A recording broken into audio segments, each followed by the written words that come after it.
Halo adik-adik pejuang PTN, untuk video kali ini kita akan melakukan pembahasan materi dan soal ujian untuk mata pelajaran biologi. Disimak baik-baik ya. Soalnya yaitu, laju pernapasan akan meningkat saat pH darah menurun, sebab perubahan pH darah menjadi sinyal bagi medula oblongata untuk meningkatkan laju pernapasan. Nah, untuk menjawab soal tersebut, terlebih dahulu kita harus memahami mengenai mekanisme homeostasis antara laju pernapasan dan keseimbangan pH dalam darah. Pertama-tama, kita harus mengetahui dulu apa sih homeostasis itu? Homeostasis adalah mekanisme yang dilakukan oleh makhluk hidup untuk mempertahankan kondisi tubuhnya agar tetap stabil, meskipun terjadi perubahan kondisi pada lingkungan luar maupun di dalam tubuh. Fungsi dari homeostasis adalah agar tubuh dapat bekerja dan melakukan metabolisme secara maksimal. Contoh dari homeostasis antara lain adalah mekanisme untuk menyeimbangkan kadar gula darah dengan bantuan hormon insulin dan glukagon. Sementara mekanisme homeostasis lainnya adalah mempertahankan kondisi temperatur tubuh agar tetap stabil dengan pengaturan pengeluaran keringat. Lalu, apa hubungannya laju pernapasan dengan kadar pH darah? Pada saat kita banyak melakukan aktivitas seperti berolahraga, otot akan mengalami kontraksi dan relaksasi terus-menerus sehingga memerlukan oksigen dalam jumlah banyak untuk membantu dalam respirasi sel dan pembentukan energi. Apabila laju pernapasan dalam tubuh menurun, sementara kita melakukan aktivitas terus-menerus, oksigen yang masuk akan berkurang. Sementara tubuh akan terus menghasilkan gas CO2 dalam jumlah besar. Gas CO2 di dalam darah akan berikatan dengan air atau H2O sehingga menghasilkan asam karbonat atau senyawa H2CO3 yang bersifat asam. Pembentukan senyawa H2CO3 dalam jumlah banyak di dalam darah akan mempengaruhi kadar pH darah karena senyawa ini bersifat asam. Akibat yang ditimbulkan, pH darah menjadi menurun. pH darah yang terlalu asam akan berakibat pada gangguan metabolisme dalam tubuh.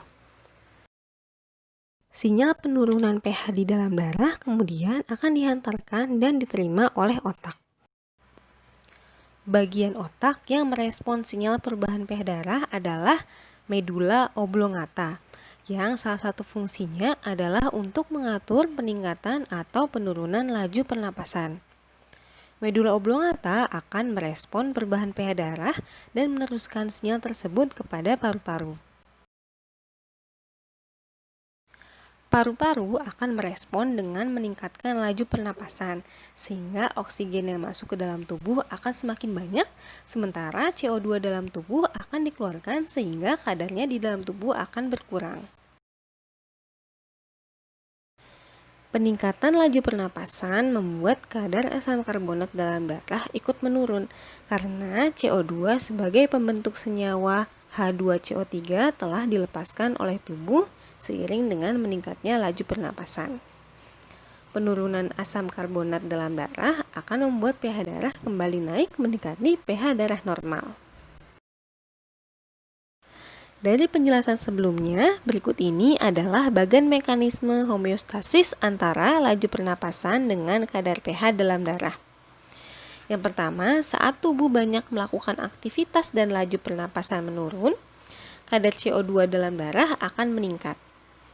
Peningkatan kadar CO2 dalam darah akan membentuk asam karbonat sebagai hasil pengikatan antara CO2 dan air. Hal tersebut akan membuat pH darah menjadi menurun. Penurunan pH darah akan memberi stimulus pada otak dan diterima oleh reseptor otak pada bagian medula oblongata dan memberi sinyal pada paru-paru untuk meningkatkan laju pernapasan. Laju pernapasan akan meningkat untuk mengeluarkan lebih banyak gas CO2. Pengeluaran gas CO2 akan menyebabkan pH darah kembali mendekati pH darah normal. Setelah penjelasan materi tadi, kita dapat menjawab pertanyaan pada soal sebelumnya. Nah, pernyataan 1 menyebutkan bahwa laju pernapasan akan meningkat pada saat pH darah menurun. Pernyataan tersebut adalah pernyataan yang tepat, karena pada saat pH darah menurun, laju pernapasan akan meningkat agar CO2 dapat dikeluarkan secara maksimal. Kemudian pada pernyataan akibat atau pernyataan kedua, perubahan pH darah menjadi sinyal bagi medula oblongata untuk meningkatkan laju pernapasan. Pernyataan tersebut juga merupakan pernyataan yang tepat, karena medula oblongata pada otak berfungsi sebagai pengatur laju pernapasan dengan menerima stimulus atau sinyal berupa perubahan kadar pH darah. Sehingga jawaban dari soal tersebut adalah A, dengan pernyataan 1 atau pernyataan sebab benar dan pernyataan akibat benar. Dengan kedua pernyataan tersebut saling berhubungan. Oke, sekian pembahasan soal dan materi kita kali ini. Semoga dapat bermanfaat dan semoga dapat dipahami dengan baik. Jangan lupa untuk follow Instagram Bible SG dan subscribe channel YouTube SG untuk pembahasan soal lainnya. Terima kasih banyak. Sekian.